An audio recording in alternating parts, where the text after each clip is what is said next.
you would almost have to have a tough season where they could make a catch weight, because a true featherweight woman who can't make 135 is not going to be able to, again, I'm speaking in generality, but in general, cannot healthily make weight that many times in a row if she's a true featherweight.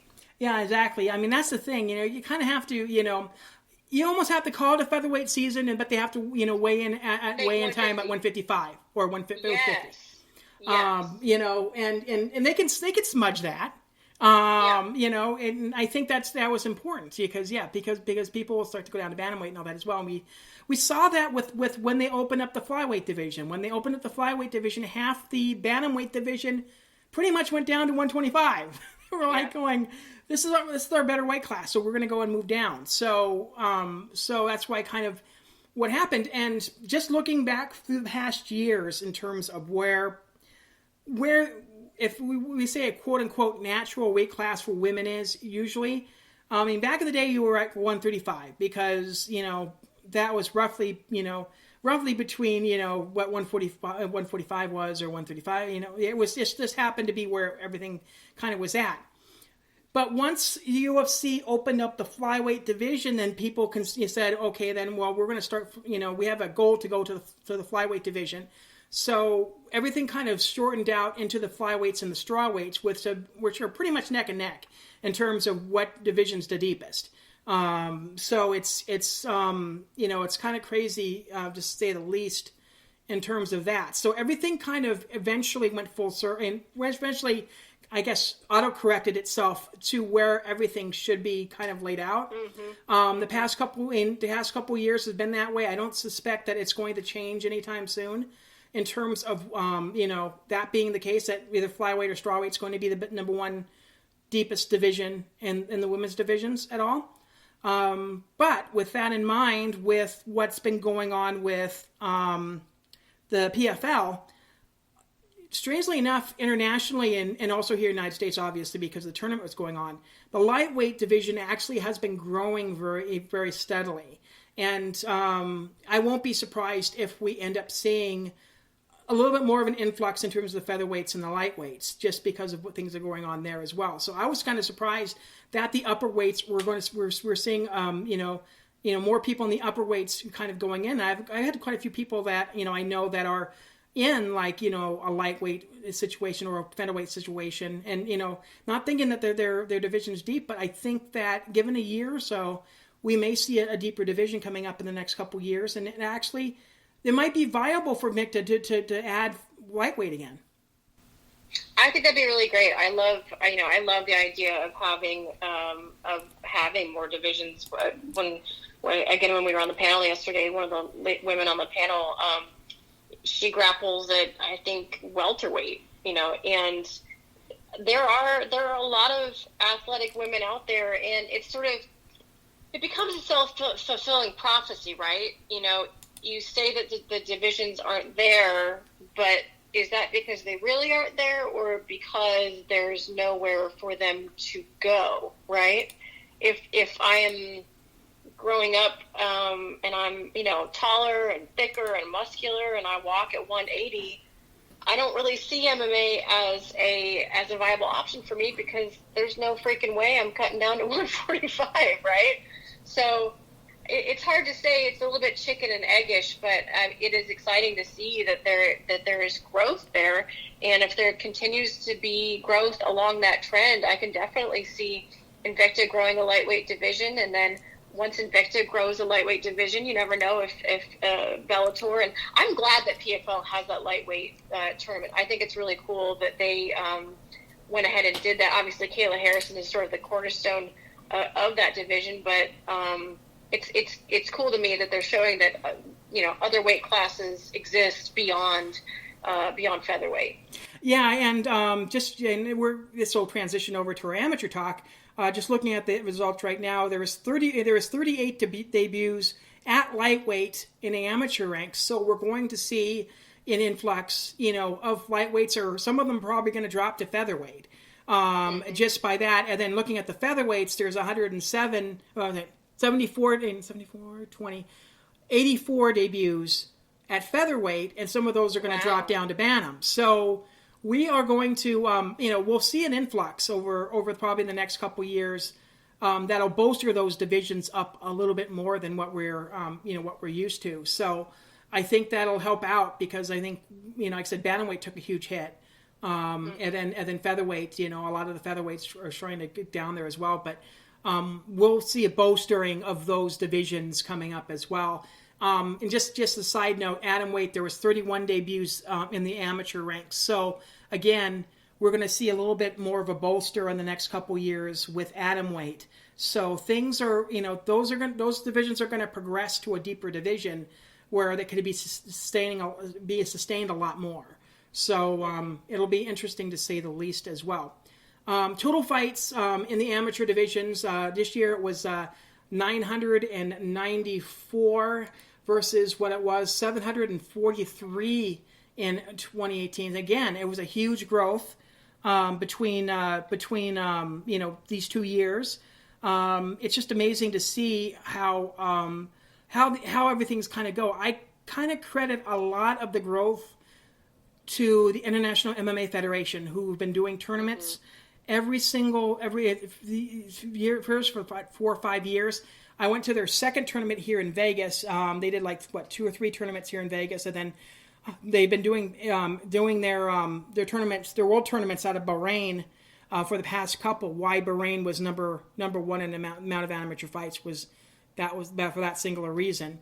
Was because they held their world championships there as well. And they have represented all the way from 105 all the way up to lightweight. So they have a pretty solid stacked building blocks for a lot of these countries to start really kind of amping up their amateur division. So shout out to the International Mixed Martial Arts Federation. They've been doing a really great job of, it used to be that here in the United States was only the only solid, really amateur scene. And now we're seeing other countries really develop their amateur scenes where these girls can get experience without becoming pros. It's incredibly important to the growth of everything that we're talking about that you have a place to start. And this is, it's such a weird sport, right? Where I can't, off the top of my head, and there might be others, but I can't off the top of my head think of a sport where you can just sort of decide arbitrarily to become a professional, right? And then if you're either managed by someone who doesn't have your best interest or whatever, there are a million situations that I can point to where you do that too early, too late, at the wrong age, whatever the case may be. It can really, send your career in the wrong direction if that's something that you want to have as a career. So it's so important to have a robust amateur scene where you can decide if the daily grind of the sport is really what you want for yourself. The physical toll that it takes on your body is really what you want for yourself before you have to jump into those waters and not be able to kind of go back. And the experience factor is a huge thing too.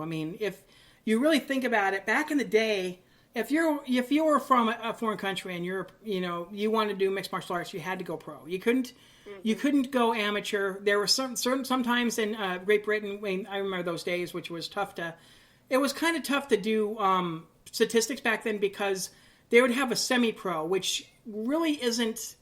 It's kind of really weird to kind of calculate because you're having a professional fighter face an amateur, so you almost had to treat it like an exhibition. But and those days, thank God, are over in England. They're back to just amateur and pro. But the thing is that you take a woman here from the United States. Let's say they had maybe 3 or 4 amateur fights, and maybe 3 pro fights, and then you have a gal from internationally had maybe three wins or whatever, and on paper they look like okay, they both have 3 wins, but the experience factor is just so much different. And that was how it was for such a long time. And now we're seeing, like you said, the transformation of what the world is doing in terms of the amateur divisions. And that's, again, why I started in 2018 to kind of start moderating that, because they finally caught up. They were, some of these countries are actually doing amateur fights and really getting that experience. International MMA Federation being a big one. Right now in Poland, there's the AL MMA, which has monthly amateur tournaments. It's very similar to what Shannon does in terms of the Phoenix series, except that I think they're all 1-round fights. They're not all 3-round. There's no 3-round fight at the end of it.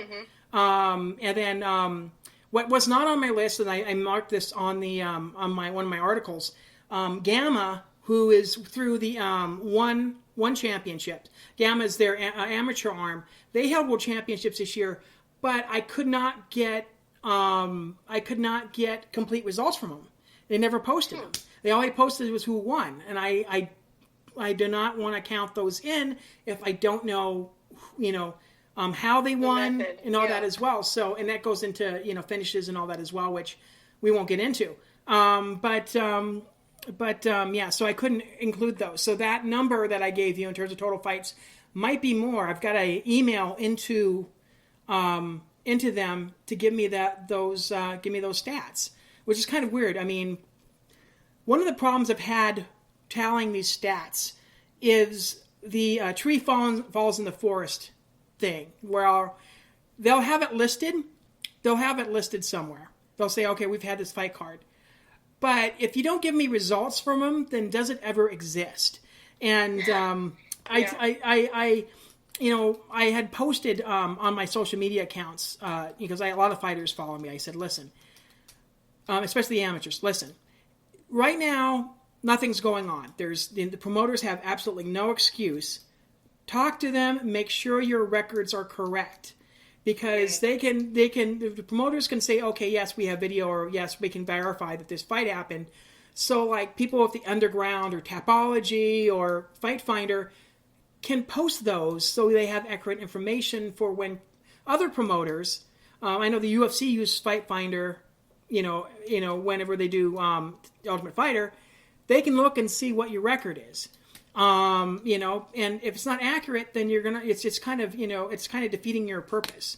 So I kind of put it out there. Please, fighters, make sure your records are correct. Make sure those are things. And it helps me out a lot too, because I get more accurate information. So I wanted to mention that. That's why sometimes I know that when I went back to the 2018 stats, I went back through them again and found more results because they were updated. Mm-hmm. So I was able to go back and fill up the blanks, as it were. So, and like you said earlier, I mean, do you remember what it was like back in the day? And I'll refer to the day as when I was getting started back in 2007. I mean, I'm trying to remember what website has probably my most complete record, but none of them have it correct, because I think I fought maybe a few times that I didn't realize maybe it wasn't regulated. I don't know.